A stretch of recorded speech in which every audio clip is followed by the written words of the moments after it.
daily soccer podcast with the Global Sports Podcast Network. Your body is unique. And Global Sports Podcast Network has partnered with Bioniq, the world's most personalised supplements. Bioniq provide 100% tailor-made supplements designed to deliver precisely what your body needs at exactly the right levels to optimise your health. No guessing. So click the link in the show notes. Use the code GSPN2025 for 40% off your first month's subscription. Bioniq. Don't settle for off-the-shelf solutions made for just anybody. Get what's right for you right now. Hello and welcome to the Daily Liverpool podcast, brought to you by the Global Sports Podcast Network. The international break continues, so while our players are travelling to all corners of the earth, we on the podcast are going to look back on what was quite possibly the most transformative period in the history of Liverpool Football Club. This week marked 10 years since a certain Jurgen Klopp walked in as Liverpool boss. Took us on a journey that I suppose none of us, fans, haters alike, will ever forget. So to mark that 10 years, we're going to talk about the 10 things we remember most about his reign as Reds boss. Joining me on the pod today for this little trip down memory lane, I've got Louie Easton. Louie, how are you? Yeah, good, mate. Always a pleasure to jump on here, especially when it's talking about Jurgen Klopp, a man that we all love as Liverpool fans, who we owe so many great footballing moments to. So, yeah, real pleasure to be here. And fresh off a long journey from Ipswich, Mr. Karl Coppack. Karl, how are you, mate? Yeah, I've been crossing the international time zones here in East Anglia. On his own international break. Yeah. So let's kick off our 10 most memorable moments from the Jurgen Klopp era. I think I suppose we've got to start with how he introduced himself. Karl, the arrival of the normal one in that normal one press conference.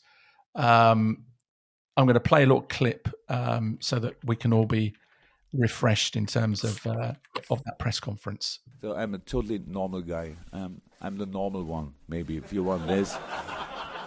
Yeah. I mean, Karl, straight off the bat, I mean, he just he wowed everyone, Liverpool supporters, but also the sitting press, media, pretty much everyone.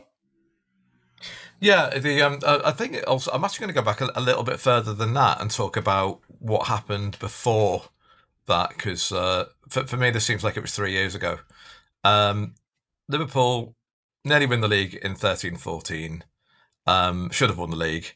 The season after that is one of the most miserable seasons I can ever remember. Liverpool are humiliated throughout the entire season. We get to the FA Cup semi-final, where we play an Aston Villa side who are begging to be sent down, and they beat us. We don't play any forwards, and we end that season losing 6-1 to Stoke.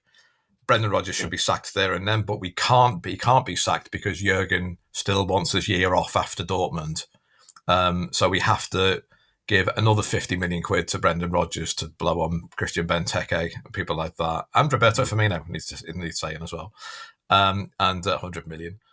And Liverpool 2015 to 2016 was miserable before Jurgen Klopp arrived. We go to Goodison, and everyone in the away end that day knew this was Brendan Rodgers' last game. It was the worst kept secret ever. Everyone knew. He got a round of applause at the end, and we drew 1-1. Danny Ings scored.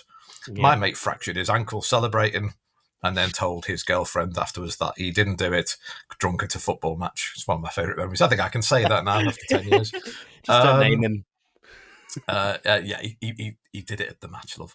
And being, I remember driving back to London from that. We stopped at Warwick Services, and it was announced that Brendan Rodgers had lost his job, which again we all knew, and we all looked on our betting apps because if you know that world, whoever the favourite is to be the new manager is the new manager because people know, and there is insight into these things.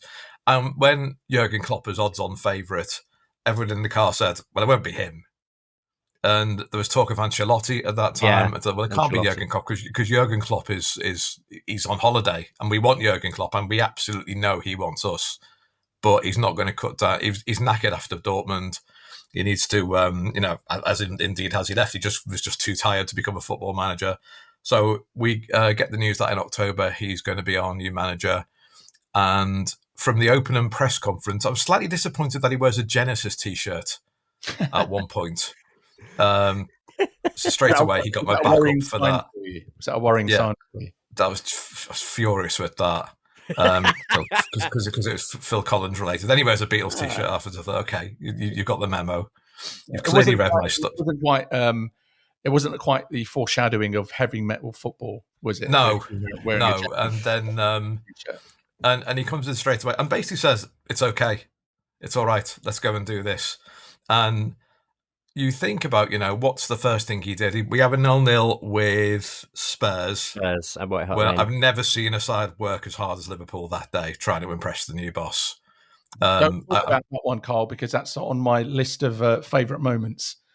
But it is his first moment, and it's important that he gets a 0-0. I remember he's laughing with Lucas as he walks off the pitch.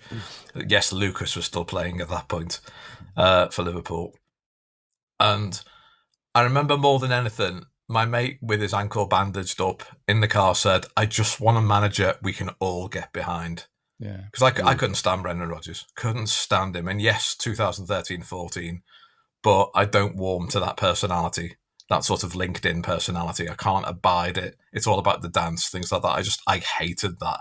Yeah. And I just wanted a proper manager back. Yeah. And it's probably because, Brendan replaced Kenny, and, what the club did to Kenny was disgusting. But that really stuck with me. I just want a manager we can all get behind, and we got one. Louie, that first press conference set a tone, didn't it? I mean, as Karl said, he kind of reassured the fan base that, as Karl said, it was going to be all right. Yeah, and to be honest, at the time, I had no idea that Jurgen Klopp was that likeable, because I just, bearing in mind, I was, and this is going to show how young I am, I was I was 10 years old at the time, I think, and I was at a friend's sleepover when Brendan Rodgers was announced to get the sack. Yeah, me and Karl were at a sleepover as well. But another story. Saga holiday, more like it. And I thought he was just an angry German man that shouted at officials. I didn't realise that he was so likeable in the press conference. So when he came over and he said, "I'm just the normal one," and he had a laugh with the press and everything, I was so delighted, because I knew he was a good manager, but I also knew that he could be quite tough on the players when he needed to be. So I think that's exactly what we needed at the time, because the only time I've ever seen Brendan Rodgers get angry from my memory is when he was shouting at Raheem Sterling in training for saying "steady." And he wasn't even really shouting, was he? It wasn't that, it didn't. David Brent kind of. Yeah, exactly, that kind of thing. So, and it was just exciting to me to get a manager with success, and getting that Dortmund team to the 2013 Champions League final as well. And he built a dynasty there, and I was just excited for that next stage. And I was kind of sick of Brendan Rodgers anyway by that point, because we all know he wouldn't have got close to the title without that brilliance of Luis Suarez. Yeah, and it's you talk about the kind of stature of Jurgen Klopp. It's the presence, it's the gravitas, right? I think there are certain clubs, Liverpool are one of them, that, and I'd say Manchester United is another example, where when you go into that dressing room, people have got to sit up and they've got to take notice. And you may not be the, tactically the most, revolutionary manager, but you've got to have something about you that the senior players sit up and think, yeah, I'm going to take instruction from this guy. And wow, did they take instruction? But Karl alluded to the Spurs game, and that was the first game of his reign, and that's my second kind of memorable moment of his reign. The sight of Adam Lallana being subbed off late in that second half. I think it must have been around about 80 minutes, and just collapsing into the arms of Jurgen Klopp, because the intensity of Klopp style of play, and this was the first game. And I think people forget as well that in much the way that, in later seasons, Klopp would describe Roberto Firmino as the system, right? In those early kind of months and couple of seasons, Adam Lallana was the man when it came to the press, like, triggering that press for Liverpool. His work rate was just absolutely phenomenal. So that's the one that I remember, Karl. Just, Lallana just kind of completely exhausted in that first game. Yeah, and Lallana spoke about this as well. He said that they just got on straight away. Obviously he's not captain, but because Henderson is, but straight away he just said, "Yes, I understand exactly what you want. Exactly what you want this club to be," and that the first game was all about gegenpress, wasn't it? That was what people were saying all the time. Like, you watch how this Liverpool team are going to press now, and I love, and this comes later, but I love the fact that Andy Robertson gets down to the training ground for his first training session, does a standard Jurgen Klopp training session, and he's vomiting at the end of it. And bearing in mind he's a football player who's played in the Premier League, to play for Jurgen Klopp, you've got to be fit for the things he wants you to do, for the things he's going to. And we have. I mean, Brendan pressed as well. Brendan. I remember Brendan's first game against the Gommel FC of Austria. We pressed immediately, but this was like sort of. I read somewhere about the Tottenham game that it wasn't a football game; it was an aerobic session. Just because if you paused for a second, he was on you. And this is how we win games. We win the ball high and we take it over from there. And bearing in mind, we didn't have the players to do that. Christian Benteke is not going to do that for you, whereas Sadio Mane will. So, we haven't got the big three at that time. We've only got Firmino. And even then, we didn't know where Firmino played on the pitch. So, it's very, very difficult to do that. So, but that was his opening statement, really. This Liverpool team works hard. Yeah. Louie?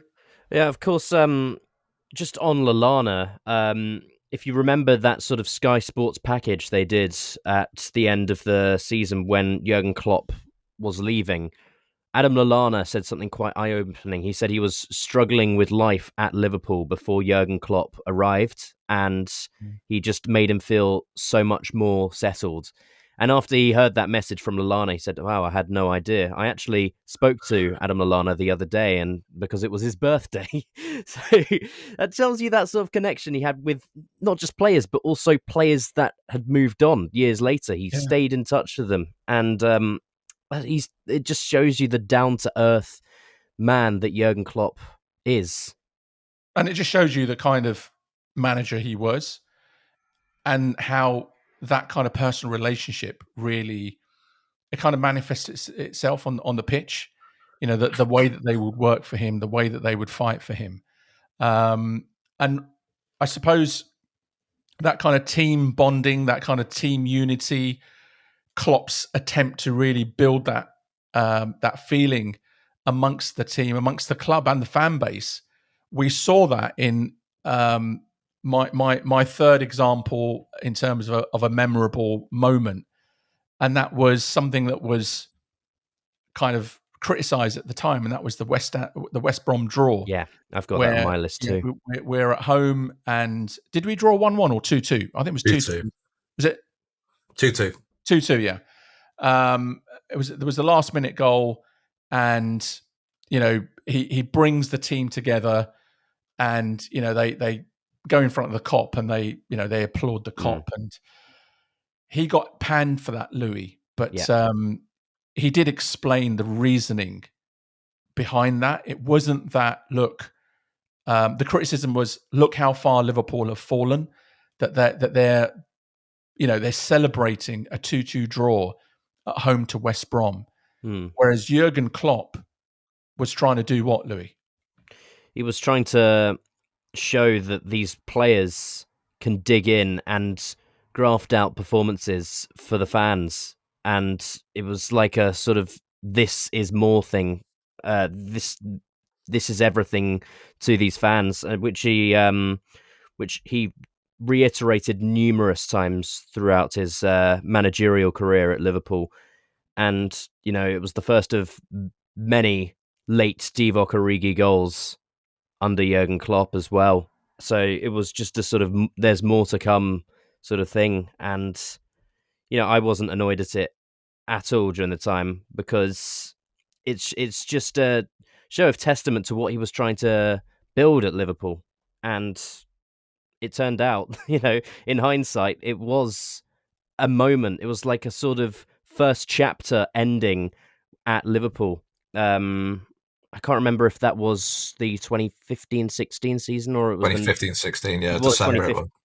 Oh, it was December. So, 2 months later, we were in a League Cup final, which we hadn't been in for 4 years. And we were also in the Europa League final at the end of the season, which, completely broke my heart at the time. But if if I knew then what I know now, I wouldn't have been so heartbroken at the end of it. Yeah. Karl, there was that kind of the kind of games that led up to that West Brom game where there were some of the crowd had left early, and I think with this West Brom game, Klopp wanted to actually say thank you to the crowd for sticking with them as opposed to kind of leaving early as well. Yeah, we'd lost to Newcastle 2-0. We were. I'm just looking at it now. I don't have perfect recall on this. In fact, we lost the next game 3-0 to Watford. We did all right, but we were 9th in the league, and a lot of that. It's not really his season because he didn't start till October, but yeah, it was his first. I've just looked at the side actually. If he played that game, and it's not bad. It's nowhere near as bad as you think it was going to be. But there's some pretty big names in there. But I think that was his first. I didn't like it, to be honest, when he did it. I thought it was do that when you've won something, mate. That was my attitude to that, and that still will be my attitude to it today. But it was a difficult time because you want him to do something, and he had done. The first thing he did is he went to Man City and won 4-1 and absolutely battered Man City, who were obviously the team that were, they were going to be the next team for the next 6 or 7 years. And he was getting somewhere, but then again, he was going to Newcastle and losing 2-0, and Liverpool was still flat. And the team that played that day, they were all right, but that wasn't his team. Can I lead this into my point next? Yeah. Which I think is a significant moment, is Mamadou Sakho. I think this was the first time I was genuinely happy with him, because obviously we get to 2 finals at the end of that first season. We don't lose it. We don't win any of them. Philip Coutinho takes the worst penalty I've ever seen in the League Cup final. And I think Jurgen gets the second half wrong against Seville, and I'll never forget that. I was furious when he turned to the crowd and started geeing them up, and I thought, yeah, mate, but look who you got playing left back. We're losing this game because you refuse to take the left back off, and he's awful. But then we go on tour in America to go to America, and Mamadou Sakho is basically taking the Michael. And where he'd been bought 2 years earlier, and Ian Ayre had called him a marquee signing for 18 million quid. Yeah. It's a marquee signing, and I was thinking he's a centre back. Yeah. And he's not all that. And so, if anyone doesn't remember this, Sakho, does he miss the flight, or he nearly misses the flight, and then he starts missing training sessions? Yeah. And his Instagram game is suddenly going through the roof because he's big popular Mamadou Sakho, and Jurgen Klopp straight away is not having him, just not having him. And that was, for me, is the first time that we see the Jurgen Klopp sound lad policy only. Which is incredibly important for what's to come. He's just not having that. No, we don't do that. And you get this with managers, obviously, because Rafa got rid of Danny Murphy straight away, broke up the English league. That we'd got from Houllier. Houllier got rid of Paul Ince immediately. Yeah. You get this and think, right, no, there's a culture at this club, and you're not it. I couldn't stand Mamadou Sakho. I just thought he was a showboat, and he obviously had his big moment where he scores and refers to Liverpool as the Liverpool country, which I really liked. But straight away, we're not messing around with people like you anymore. Off you go. I'll still play Martin Skirl, even though he's so slow these days. And that was a huge shift for me. I used to call him Potatoes. Because Sakho. obviously, yeah. I used to call a word I can't say on this podcast. Mine was the family-friendly version. Yeah. I had strong views. Yeah. Couldn't abide him. Two left feet. He was massively, massively overrated. But I do take your point. I do think that was a really significant moment in terms of Klopp's management of that team, and just kind of sending out a message that, this is how it's going to be done. And if you rock this boat, then, you're going to be thrown overboard. Well, it can look, hypocritical, because I couldn't stand the way Raheem was treated by Rodgers or Steven Samba, when the American tour, when he's been told he's been pulled apart and slagged off by the manager. Because I kept thinking, but you've not won anything. Yeah. You're making out you're a huge authority figure in the game, and you got sacked by Reading 2 years ago. Come on. And as my mate says about Rodgers, sorry, and I don't say this is an anti-Rodgers thing. He's not astounded that Rodgers got the job at Liverpool. He was amazed he got an interview. But that's how far we'd fallen. And I thought, if Jurgen Klopp is saying to a player, "You're not good enough," then you're not good enough, because he's looking after Tony Kroos. He's looking after people like that. That great Dortmund side. He was bringing people like you through, and he's looked at you and thought, "I'm not having you. I'm not having you being ill-disciplined." And there's talk about Sakho being the next captain. In fact, he may have even captained the game. I don't know, but to just stand up and say, "Right, we are going to have a change here, and we're not doing that." Yeah. And we're not going to buy people like you either. Indeed. Let's move on to the next one that I've got on my list, which is the Europa League semi-final against Dortmund, and incredible game, incredible comeback. I think it's slightly forgotten about because it just got overshadowed by the Barcelona game, the Barcelona comeback. But that game against Dortmund, and the comeback, the last minute goal, Dejan Lovren, Louie, it was such a great moment, another great European night. And it was the first big European night for Jurgen Klopp at Anfield. And, there were going to be more to come, but we didn't know that at that time, did we? Yeah. I'll tell you something. I actually couldn't watch that match because I was doing something else at the time, and I was absolutely homework. I was actually in a theatre production, a youth theatre production that night. But my dad was talking about it to me once I got into the car. It's like, you missed the most unbelievable thing I've ever seen. And I remember my sister had made a rule in the car for no football talk in the car while she's in it. And I really aggressively, 11-year-old me, told her to shut up. So that was my memory of that night. But when I got home, I watched the highlights, and I just, oh my word, I couldn't believe what I'd seen. Because if you remember, Marco Reus scored to make it 3-1, and it was like, well, that's it then. It's just that sort of feeling that I got. We can't do it now. And then I saw the this was the era of the away goals, right? Away goals still counted. Yeah, it was. Yeah. Away goals was still a thing at that point, and I mean that last minute header from Lovren from the cross from Milner. And especially for Klopp to do it against his old team, it must have been such an emotional night for him as well. I can't remember anything he said about it, but the amount of times I watched that Lovren goal, he gobs out his gum onto the pitch. It's the greatest gob in Liverpool history. Oh, it's such a great gob. And it's a hell of a jump as well. Oh my words! It's just, it would have been made even sweeter had it not been for the Sevilla game. But it's the first Klopp comeback that felt special, that had that sort of gravitas about it. And you say that it's sort of been overshadowed. There is some truth to that, but for the people, for the fans that suffered in the early 2010s, it felt special, and it felt like this was Liverpool of the late 70s with Fairclough again. So yeah, it's one of my favourite matches of the Klopp era by a landslide compared to some of the other Premier League matches that we had.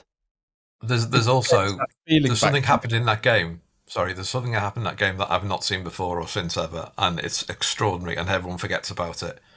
When we get it back to 3-3, Hummels gets the side together in the sort of Kop main stand corner flag and huddles. I have not seen that. Mid-game, he stops the game and he gets over. While they're waiting to kick off, instead of kicking off, they put a huddle together and they're basically saying, "What do we do now?" And that was the great Dortmund side. Gundogan's played in that side, Yeah. Hummels, people like that, Royce. The other leg at the Signal Iduna Park, there was. I remember.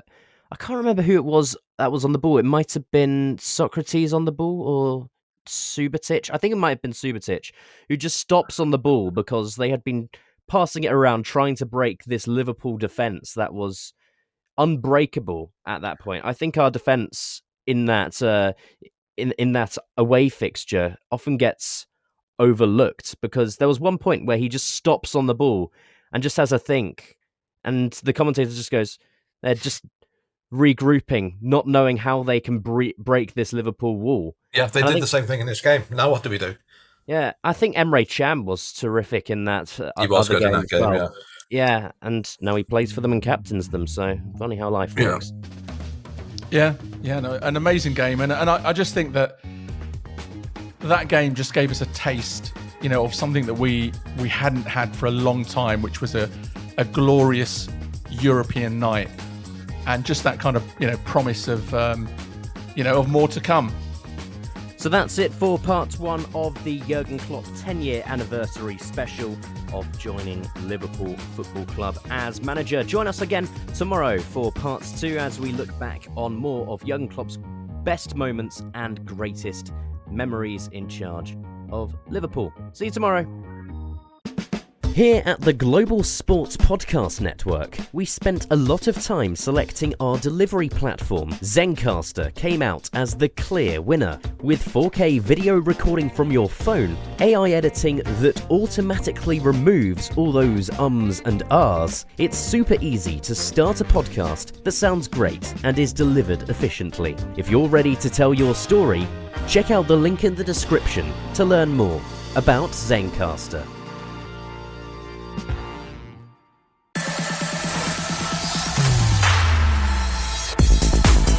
Your daily soccer podcast with the Global Sports Podcast Network.